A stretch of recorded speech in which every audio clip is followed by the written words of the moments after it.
वाला खेल है। निब्बा निब्बी वाला खेल के फिजिकल हो गए, फिजिकल होने के बाद फिर एंड लड़की कम एज में प्रेग्नेंट हो रही है, फिर वो चीज़ें। मेरे को पता है इससे ना किसी ना इंसान की ना लाइफ स्पॉइल हो जाती है और उसमें सो व्हाट इज गाइस, तो कैसे हो? तो आगे तुम्हारा भाई एक और वीडियो के साथ। तो गाइस आज मेरे साथ है गुनगुनी, कैमरे की तरफ आया करना। हेलो। तो गाइस आज ये मेरे साथ बैठी है, तो आज हम एक और मैं न्यू प्रोडकास्ट लेकर आ गया हूँ। गाइस सारे अपने घर में स्टूडियो में प्रोडकास्ट करते हैं, बट मैं से घूम घूम के पार्कों में मस्ती वगैरह करते हुए करता हूँ। तो आज मेरे साथ ये मिली है मेरे को, एंड आज मैं बात करने वाला हूँ रिलेशनशिप के बारे में कि रिलेशनशिप एक्चुअली में रिलेशनशिप को लेकर ये इंसान सोचती क्या है गुनगुन, और ये किस नज़र से देखती है प्यार को आजकल के टाइम पे, ठीक है। एंड मेरा नज़रिया तो आपको पता ही है कि मैं किस हिसाब से देखता हूँ, ठीक है। एंड तो करें स्टार्ट। गुनगुन पहला सवाल पूछ रहा हूँ। आजकल जो रिलेशनशिप है, जैसे कि हम पार्क में बैठे हुए हैं, ठीक है, सामने देखो वो लड़का लड़की है, कैसे खुश लग रहे दोनों साथ में। तो तुम्हें क्या लगता है आजकल के रिलेशनशिप को लेकर कि रिलेशनशिप सच में अब प्यार बचा है इस दुनिया में?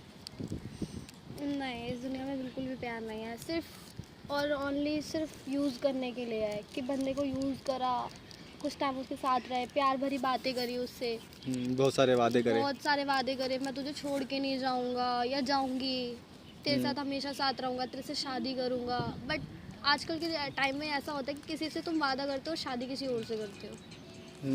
आजकल के टाइम में कोई सच्चा प्यार नहीं करता, बस फैमिली कर सकती है। तुम्हारे लिए ये बताओ कि रिलेशन अरेंज मैरिज अच्छा है या love marriage? Arrange arrange marriage.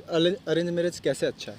Arrange marriage इसलिए अच्छा है कि तुम सामने वाले बंदे को जानते नहीं और शादी के बाद उसे जानोगे तो बहुत अच्छी बात तो होती है। सामने वाले को हम जानते नहीं, तो नेगेटिव पॉइंट भी है और पॉजिटिव पॉइंट भी है ना, कि सामने वाले के बारे में हम कुछ जानते ही नहीं, तो हमें तो नहीं पता ना कि वो इंसान कैसा है। तो ज़रूरी नहीं है कि सामने वाले इंसान में कोई कमी ना हो या उसका कोई डार्क पास्ट ना हो जो कि आके फ्यूचर में आगे जाके रिलेशनशिप को ख़राब करे। ऐसा भी तो होता है। हर किसी का होता है, ठीक है। और पास्ट को भुला के ही अगर तुम पास्ट को ध्यान में रखोगे ना तो तुम रिलेशन में आगे नहीं बढ़ पाओगे। पास्ट को हमेशा भुलाना पड़ता है, तभी तुम आगे रिलेशन में बढ़ पाते हो। बट कितने लोग ये चीज़ करते भी तो नहीं है ना, मतलब कि एंड जैसे कि मैं हूँ, अब मैंने किसी लड़की से अरेंज मैरिज करी, तो उसका बॉयफ्रेंड था। अब किसी भी रीज़न से घर वालों ने ज़बरदस्ती शादी कराई, चाहे कुछ भी करे, वो बात तो मुझे तो पता नहीं होगी।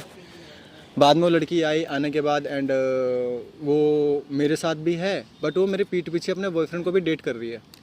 तो कहीं ना कहीं ये चीज़ होती है, ये चीज़ होती है कि नहीं होती है? हाँ होती है, हाँ, बट पता है कहीं ना दोनों में से एक की गलती होती है।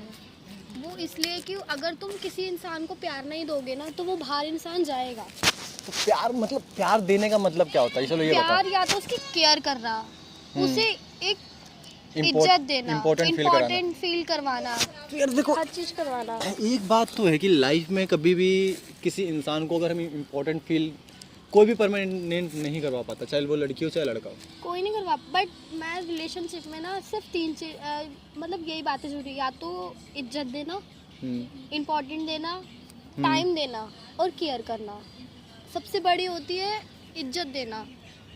इज्जत देना अगर हाँ। मतलब सामने वाला, चलो मैं एक सिचुएशन रख रहा हूँ, अब तुम्हारे लिए कहते हैं कि आज के टाइम में अगर प्यार बचा है, नहीं बचा, जो तुमने पहले बोल चुके हो कि प्यार नहीं है, तो मतलब कि एक माँ बाप का भी तो प्यार होता है, बहन का भी तो प्यार होता है, भाई का भी तो प्यार होता है। कि चलो आपको बाहर प्यार नहीं मिला, पर प्यार का तो बहुत सी चीज़ें होती है ना।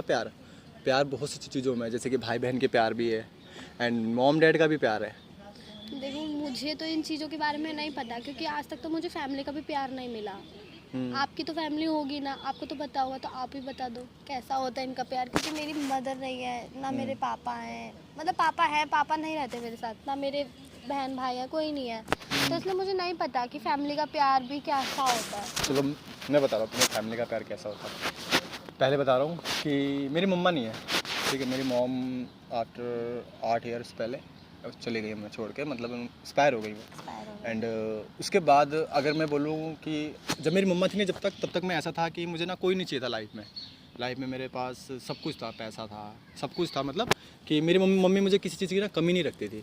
तो उस टाइम पे ना मैं ना अपने बहनों को इतना तवज्जो देता था ना, अपने पापा को, क्योंकि मैं माँ का लाडला था बहुत ज़्यादा, क्योंकि घर का इकलौता हूँ ना, इस वजह से। तो क्या हुआ एंड मेरी मम्मी जब मेरे को छोड़ के चली गई, उसके बाद सडनली अगले दिन ऐसा हुआ कि मेरे को एहसास हुआ, जिस दिन मेरी माँ गई ना उस दिन मेरे को कुछ फ़र्क, मतलब मैं किसी अलग ही जोन में था कि मतलब मेरे को पूरे दिन पता क्या लग रहा था कि ये यार मतलब सपने में हूँ क्या, मतलब ऐसा लग रहा है कि मैं बहुत बुरा सपना देख रहा हूँ और मुझे सपने से कोई निकालो।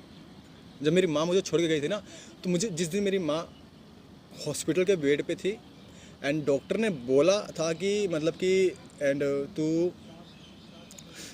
आपकी मम्मा नहीं रही, तो मैं सपने में था कि मेरे को ऐसा लग रहा था कि मैं सपने में हूँ और मुझे कोई जगा दे, झंझोड़ दे। ये तो हो ही नहीं सकता, क्योंकि आज तक मैंने अपने भगवान से कभी कुछ नहीं मांगा था। मैंने सिर्फ एक ही बात बोला था कि भगवान कुछ भी हो जाए, मेरी माँ मेरे से दूर नहीं जानी चाहिए, और भगवान ने वही चीज़ छीनी मेरे से। एंड उसके बाद फिर मुझे पता चला मेरी बहनों के प्यार का। एक बात बोलूँ, सॉरी आपकी बात कट कर रही हूँ, पता है भगवान ना हमेशा उसी इंसान को छीनता है हमसे जो हमको जान से प्यारा होता ज़्यादा है। प्यार करते हैं हम। एंड ये बात फैक्ट है, आपने सही। मैं किसी के साथ रिलेशन में थी, मेरा रिसेंट में ही ब्रेकअप हुआ है। अब मेरे को नहीं पता, उसने तो मुझे साफ बोल दिया कि मैं नहीं रहूँगा। बाकी मुझे नहीं पता कि हाँ है या क्या है क्या नहीं है मुझे, पर मैं आप फिजिकल के बारे में बोल रहे हो, पर मेरे को ये ऐसा लगता है कि जो इंसान जिसमें से प्यार करता होगा ना, वो ऑब्वियसली ब्रेकअप करेगा। अगर सामने वाला इंसान उसको टच नहीं करने देगा या फिजिकल नहीं होगा तो वो ऑब्वियसली उसको छोड़ देगा। क्योंकि देखो मैं बता रहा हूँ, ये फैक्ट है कि मेरे कुछ दोस्त हैं, ठीक है, उनका नाम तो नहीं लूँगा, रिवील नहीं करूँगा भाई, ठीक है, बट मेरे कुछ दोस्त हैं ऐसे कि जैसे कि ये लगा लो कि उनका ब्रेकअप इसलिए हुआ कि मतलब वो अपने गर्लफ्रेंड को खुश नहीं कर पाते थे, मतलब कि उनका मतलब वो नहीं रख पाते थे खुश, ठीक है। तो बहुत लड़कियों ने उस बंदे के ना, उस लड़के के मुंह पे बोला हुआ है कि तो नाम मर्द है, चल तू निकल, तो वो करने, मतलब ऐसा भी मैंने देखा अपनी आंखों से, बाकायदा मैंने रिकॉर्डिंग सुनी है। तो मतलब ये चीज़ें जो हैं कि मेरे को नॉट फेयर, मतलब मेरे को ये चीज़ें मतलब क्या है ये। सारे लड़के या लड़कियाँ एक जैसी नहीं होती। मैं जिस रिलेशन में थी ना, मैं आपको रियलिटी बताती हूँ, मैं जिस रिलेशन में थी ना, एक रूम में ही थे हम बाहर घूमने गए, ऑब्वियसली अगर हम दोनों जा रहे तो ऑब्वियसली हम दोनों एक रूम में ही रुकेंगे, एक रूम में थे हम। बट उस बंदे ने मेरी मर्जी के खिलाफ मुझे टच तक नहीं करा, जब एक महीना ये वो अच्छी दूर बात रहा है मुझसे। एक्चुअली में, सच में अच्छी बात है, बहुत अच्छी एक बात है महीना। कि जो मैं बता रहा हूँ कि जो रोमांस करने का जो होता है, जब एक कपल है कि ना, कि कपल जो रोमांस आजकल मैंने देखा है कि लोग कपल ना प्लान करते हैं कि बेबी इस दिन मिलेंगे, ओयो चलेंगे, ठीक है, फैक्ट है। लेकिन मेरे हिसाब से अगर मैं किसी इंसान के साथ प्यार में हूँ तो इस चीज़ को ना प्लान नहीं होता, ये प्लान नहीं होता ये, और मतलब कि हमने टाइम स्पेंड किया, बहुत क्यूट टाइम हमने स्पेंड किया साथ में, ठीक है, एंड क्या वो ना मोमेंट बन गया, वो मोमेंट में होता है, समझ रहे हो, वो चीज़ें हैं। बट ये जो आजकल के जो कपल हैं, इनका मतलब कि इस पर एक लाइन में बोलना चाहूँगा कि तुम सबका बच्चा लब, जिसमें प्यार का मतलब फक। मतलब आजकल का प्यार तो बच्चा ही है ना इन लोगों के, लेकिन मतलब कि निब्बा वाला खेल है। निब्बा निब्बी वाला खेल के फिजिकल हो गए, फिजिकल होने के बाद फिर एंड लड़की कम एज में प्रेग्नेंट हो रही है, फिर वो चीज़ें। मेरे को पता है, इससे ना किसी ना इंसान की ना लाइफ स्पॉइल हो जाती है, और उस बंदे को ये नहीं समझ आता कि तुम्हारी 1 मिनट सिर्फ 10, कितना टाइम लगता है सेटिस्फाई होने में, सिर्फ 5 मिनट या 10 मिनट। 5 मिनट लास्ट है, 4:41 10 मिनट के चक्कर में ना किसी बंदे की लाइफ खराब हो जाती है। बट उसका जो पूरा ऐसा तो शरीर मैंने है भी ना, देखा है कि वो खराब हो जाता है। बहुत लड़के इस चीज़ के लिए भी करते हैं कि फोर्स करते हैं अपनी गर्लफ्रेंड को। मैं ये नहीं कह रहा कि लड़कियाँ ही गलत होती है, बट बहुत लड़कों को भी देखा है मैंने इस चीज़ के लिए फोर्स करते हैं। तो गाइस मैं एक चीज़ बोलना चाहूँगा अपनी वीडियोस में, एंड वीडियो में ख़त्म कर रहा हूँ कि जिस हम टॉपिक पे बात कर रहे हैं, ये सिर्फ हम बात नहीं कर रहे, कुछ आपको मैसेज भी देने की कोशिश कर रहे हैं कि अगर आप किसी के साथ भी रिलेशनशिप में हो तो कभी भी ना यार, सामने वाले पार्टनर को, चाहे वो लड़का हो चाहे लड़की हो, इन सब चीज़ों के लिए फोर्स मत करो, ठीक है, जब तक उसकी मर्जी ना जब तक उसकी मर्जी ना हो। कि इसका मतलब ये नहीं कि तुमने गर्लफ्रेंड बना ली तो वो तुम्हारा प्रॉपर्टी हो गया, ऐसा नहीं होता। बताओ, वो बंदा रहेगा तो तुम्हारे साथ ही लाइफ टाइम ना, उसके साथ तो तुम कभी भी कर सकते हो। तो ये डेट या टाइम फिक्स करने की कोई जरूरत नहीं है, रहेगा तो वो बंदा तुम्हारे साथ ही ना, रहना तो उसे तुम्हारे साथ ही है ना। मतलब कई लड़के ऐसे भी करते हैं कि तूने नहीं किया तो तुम मुझसे प्यार नहीं करती भाई, ये फिर इसका मतलब अगर वो लड़का ऐसी बातें बोल रहा है ना तो इसका मतलब तू चीट कर रहा प्यार है, नहीं करता, ठीक है, हाँ, तू नहीं प्यार करता, सिर्फ तू उसके जिस्म से प्यार करता है, तो ऐसा भी है। तो आज का मैं ब्रॉडकास्ट यहीं ख़त्म कर रहा हूँ गाइस, तो बाय बाय।